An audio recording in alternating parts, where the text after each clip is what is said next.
उत्तर प्रदेश के बहुत ही यशस्वी लोकप्रिय मुख्यमंत्री योगी आदित्यनाथ जी से, जिनके नाम से ही विश्व कांप जाता है, उनसे प्रार्थना करता हुआ आए हमारा सबका मार्गदर्शन करे। भारत माता की।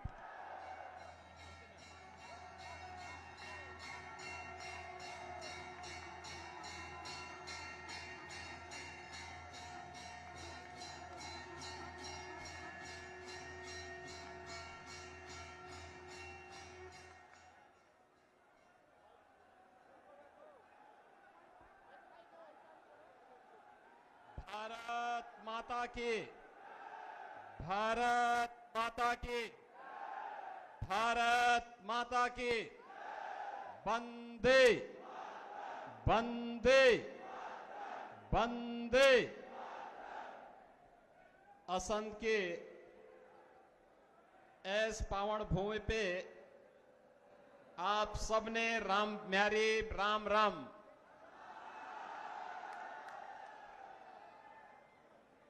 मंच पर उपस्थित अलीगढ़ उत्तर प्रदेश के लोकप्रिय सांसद श्री सतीश गौतम जी, भारतीय जनता पार्टी के लोकप्रिय प्रत्याशी श्री योगेंद्र राणा जी, हिमाचल प्रदेश के लोकप्रिय विधायक सिंदर सिंह गांधी जी, जिला प्रभारी करनाल से भारत भूषण जुयाल जी, प्रदेश प्रवक्ता श्री वीरेंद्र चौहान जी, गुरु बख्शीश सिंह जी,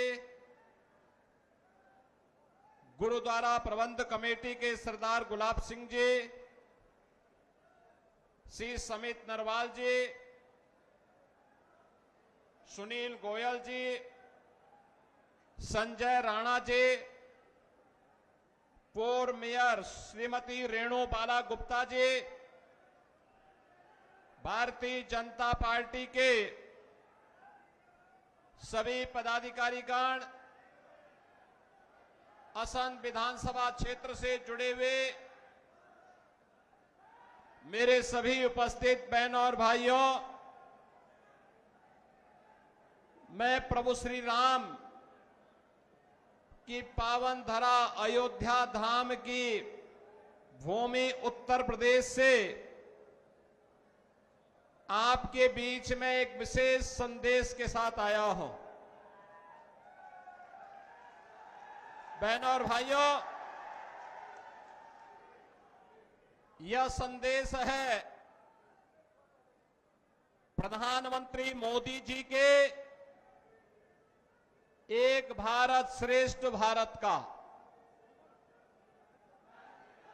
हमने बदलते हुए भारत को देखा है। हमारी ये पीढ़ी सौभाग्यशाली है कि पिछले 10 वर्षों के अंदर हमने बदलते हुए भारत को देखा है। एक भारत श्रेष्ठ भारत के सपने को साकार होते हुए देखा है। 2014 के पहले का भारत, जहां गुंडागिर्दी थी, भ्रष्टाचार था, अराजकता थी, देश की आस्था के साथ खिलवाड़ होता था, सुरक्षा में सेंध लगती थी, और आज का नया भारत है। भारत बिना किसी भेदभाव के योजनाओं का लाभ 140 करोड़ लोगों तक पहुंचाने के लिए जो कार्य प्रधानमंत्री मोदी जी के नेतृत्व में हुआ है, गांव, गरीब, किसान, नौजवान, महिलाएं, समाज के प्रत्येक तबके तक योजना का लाभ मिला है। बहनों और भाइयों, बेटी और बहनों के साथ कांग्रेस सरकार के समय क्या अत्याचार होता था, यह हरियाणा के सेक्स रेशियो से, लिंगानुपात से पता लगता है। देश के अंदर 2014 के पहले सबसे खराब स्थिति हरियाणा की मानी जाती थी। और आज मुझे बताते हुए प्रसन्नता है कि सेक्स रेशियो की जब हम बात करते हैं, लिंगानुपात की हम बात करते हैं, तो 900 पुरुषों पर 1000 पुरुषों पर 900 महिलाओं का ये बेहतरीन अनुपात आज हरियाणा का हुआ है। और याद रखना, जिस समाज में नारी की पूजा होती हो, उसकी गरिमा की रक्षा होती हो, उस समाज को और उस देश को आगे बढ़ने से कोई ताकत रोक नहीं सकती है।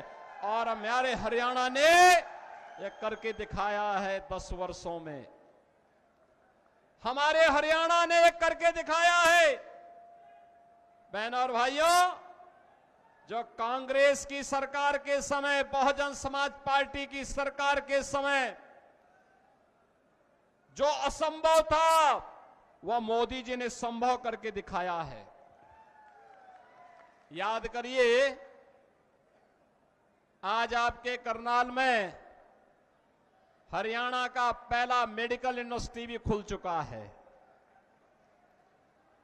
हरियाणा के जितने मेडिकल कॉलेज बनेंगे ना, ये सब मेडिकल कॉलेज यहां से एफिलिएटेड होंगे।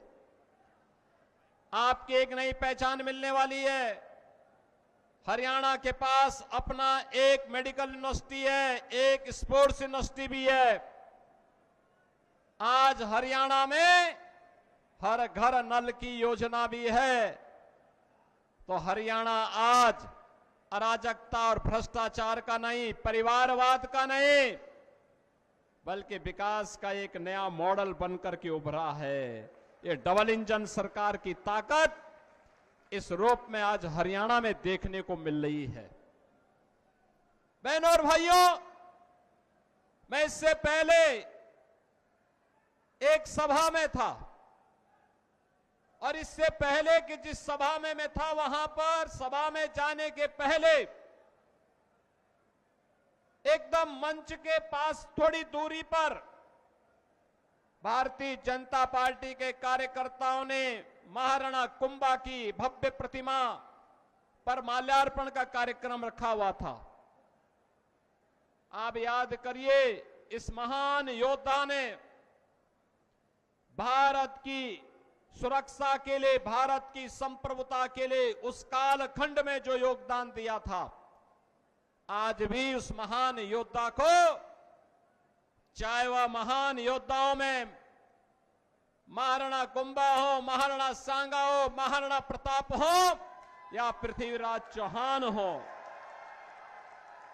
इन महान योद्धाओं का योगदान भारत के लिए था, अपने लिए नहीं, स्वदेश और स्वधर्म के लिए था। और याद रखना, हम सबका योगदान भी अपने देश के लिए होना चाहिए। स्वदेश और स्वधर्म के लिए हमारा सब कुछ समर्पण होना चाहिए। जब देश की बात आएगी, स्वधर्म की बात आएगी, तो इससे बढ़कर के कुछ नहीं हो सकता है। इससे बढ़कर के कुछ नहीं हो सकता है। हमारे पूर्वजों ने यही तो हमें प्रेरणा दी है, यही कारण रहा है। एक विदेशी आक्रांता 500 वर्ष पहले अयोध्या में रामलला के मंदिर को क्षतिग्रस्त करता है, अपवित्र करता है, लेकिन जब ये देश स्वतंत्र था, हम मानते थे कुछ नहीं हो सकता, तब भी हिंदू लड़ता रहा। लाखों हिंदुओं ने अपनी शहादत दी, लेकिन 1947 में देश आजाद होता है। बहनों और भाइयों, स्वतंत्र भारत में कांग्रेस का दायित्व था कि पहला कार्यकर्ता अयोध्या में रामलला के भव्य मंदिर के निर्माण का मार्ग प्रशस्त करता। कांग्रेस ने नहीं किया, क्योंकि कांग्रेस को भारत की आस्था का नहीं, अपने वोट बैंक की चिंता थी। उन्हें सत्ता चाहिए थी, देश की कीमत पर सत्ता। याद करिए, पाकिस्तान में ननकाना साहिब कॉरिडोर बनाने के लिए कांग्रेस ने रोड़े अटकाने का कार्य किए थे। आज भी ननकाना साहब में वहां पर जब गुरु गोविंद सिंह जी महाराज की प्रकाश पर्व आता है, वहां पे हरि कीर्तन नहीं करने दिया जाता है, रोका जाता है। कांग्रेस का इतिहास तो कत्लेआम का रहा है। 1984 में सिख बंधुओं के साथ क्या किया था, और अभी राहुल गांधी क्या बोल रहे थे विदेश में जाकर के, सिखों को गाली दे रहे थे, भारत को अपमान कर रहे थे, भारत के संवैधानिक संस्थाओं पर उंगली उठाने का कार्य कर रहे थे। जो कांग्रेस भारत की महान गुरुओं की परंपरा का अपमान कर रही हो, जो कांग्रेस भारत के बाहर जाकर के जिस कांग्रेस के नेता भारत का अपमान करते हो, भारत की संवैधानिक संस्थाओं को कटघरे में खड़ा करते हो, उस कांग्रेस से उम्मीद करना कि कांग्रेस आपकी आस्था का सम्मान करेगी, ये बेवकूफी होगी। और कांग्रेस जो की थी उसको उसके हालात पर पहुंचाने का काम जनता जनार्दन ने किया। बहनों और भाइयों, आज कांग्रेस का ढांचा वैसे ही जर्जर हो चुका है जैसे अयोध्या में बाबरी ढांचा था। एक धक्का और दो, बाबरी ढांचे को तोड़ दो, ये नारा जब राम भक्तों ने लगाया था तो बाबरी ढांचा हमेशा के लिए ध्वस्त हो गया। और बाबरी ढांचा तो ध्वस्त हुआ, गुलामी का ढांचा ध्वस्त हुआ, अयोध्या में राम मंदिर निर्माण का मार्ग प्रशस्त हुआ। और मैं आपका यही आह्वान करने के लिए आया हूं, जो ये लोग जाति की राजनीति करके आपको विभाजित करना चाहते हैं, मैंने कहा था ना कि बटोगे तो कटोगे, एक रहोगे तो नेक रहोगे। कोई माई का लाल आपका बाल बांका नहीं कर पाएगा। याद करिए, उत्तर प्रदेश में 17 के पहले दंगे होते थे, हर दूसरे तीसरे दिन दंगे होते थे। बेटी असुरक्षित थी, बहनें असुरक्षित थी, व्यापारी असुरक्षित थे, उनका कोई सम्मान नहीं होता था। और पिछले 7.5 वर्ष में उत्तर प्रदेश में कोई दंगा नहीं हुआ है, कोई दंगा नहीं हुआ है। दंगाई या तो यूपी छोड़ चुके हैं या राम नाम सत्य है की यात्रा में निकल चुके हैं। आज यूपी पे दंगा नहीं होता, कोई बेटी और बहन की सुरक्षा में सेंध नहीं लगाता है, कोई किसी व्यापारी के सम्मान के विरुद्ध कार्य नहीं करता है। आज वहां विकास है जो उत्तर प्रदेश 2017 के पहले भारत के विकास का बैरियर माना जाता था। आज वह उत्तर प्रदेश भारत के विकास का ग्रोथ इंजन बनकर के तेजी के साथ कार्य कर रहा है। अयोध्या में रामलला का भव्य मंदिर का निर्माण भी हो गया है। 5 सदी के बाद इंतजार समाप्त हुआ, अयोध्या में रामलला विराजमान हुए। और ऐसे ही हरियाणा में पिछले 10 वर्ष के अंदर हुआ है एक परिवर्तन। जिस हरियाणा को कांग्रेस ने परिवारवाद के, भ्रष्टाचार के गर्त में डुबोने का काम किया था, चाहे कांग्रेस रही हो, चाहे इनलो रही हो, और चाहे वह दिल्ली के अंदर झाड़ू लगाने वाली पार्टी हो। याद रखना, बहुजन समाज पार्टी के हाथी का पेट इतना बड़ा है, वो कभी भरता नहीं है, कभी नहीं भरने वाला है, वो वोट खराब हो जाएगा। याद रखना। और मैं यही कहने के लिए आज आपके पास आया हूं, बहनों और भाइयों, कोई ऐसी गलती मत कर देना कि जो आपस में बंटे, याद रखना, बटे तो कटे, ये कभी नहीं होने देना है। और ये कांग्रेस का जो हाथ है ना, ये अभी हालात को और बिगाड़ने के लिए आया है। कांग्रेस का हाथ बिगाड़ेगा हालात, और विकास की जो रफ्तार है, नायब सिंह सैनी की सरकार को लाने के लिए यह आवश्यक है। यह नायब सिंह सैनी की सरकार इस विकास की रफ्तार को स्पीड अप करने के लिए आवश्यक है, और इसीलिए हम लोग आए हैं। इसीलिए बहनों और भाइयों, मैं आया हूं आपसे कहने के लिए, भारतीय जनता पार्टी ने बिना किसी भेदभाव के यहां कार्य किया है। श्री मनोहर लाल खट्टर जी के नेतृत्व में रहो या नायब सिंह सैनी जी के नेतृत्व में, प्रधानमंत्री मोदी जी का मार्गदर्शन है। भ्रष्टाचार हरियाणा समाप्त, हरियाणा का समाप्त, गुंडागर्दी समाप्त, चौथ वसूली समाप्त, विकास की नई नई स्पीड, कनेक्टिविटी की बेहतरीन कार्य, हर घर नल की योजना, हर गरीब के पास आवास की सुविधा, हर गरीब को राशन की सुविधा, आयुष्मान भारत भी है, किसानों के लिए किसान सम्मान निधि भी है। बहनों और भाइयों, विकास की इस स्पीड को अनवरत बने रहने देने के लिए आवश्यक है कि फिर से भारतीय जनता पार्टी की से नायब सिंह सैनी के नेतृत्व की सरकार, तीसरी बार भाजपा की सरकार हरियाणा में बने, और इसी के लिए आज मैं आपका आह्वान करने के लिए आया हूं। श्री योगेंद्र राणा को भारतीय जनता पार्टी ने अपने कर्मक कार्यकर्ता को अपने बीच में चुनाव मैदान में उतारा है। बहनों और भाइयों, ये जो कांग्रेस 1984 के सिख बंदों की हत्या के लिए कटघरे में खड़ी है, इसको कभी भी बर्दाश्त मत करना, इसको स्वीकार मत करना, इसको एक सिरे से खारिज करो।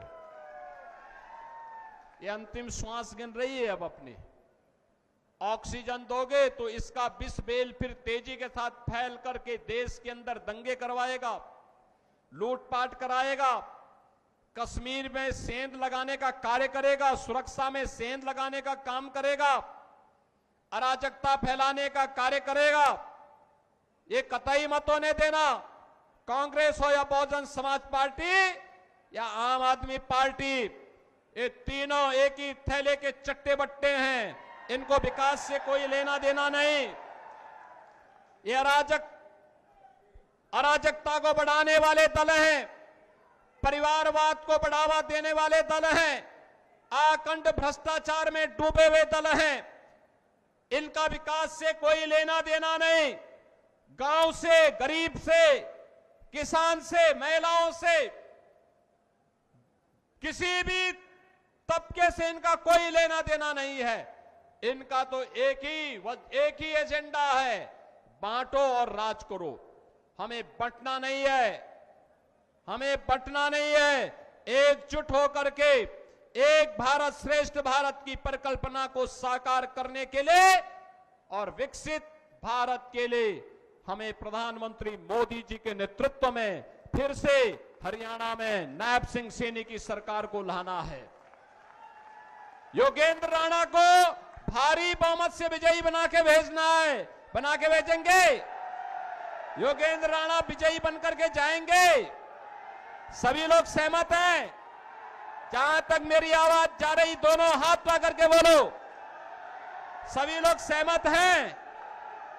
बहनों और भाइयों, यह कार्य होगा तब, यह कार्य होगा तब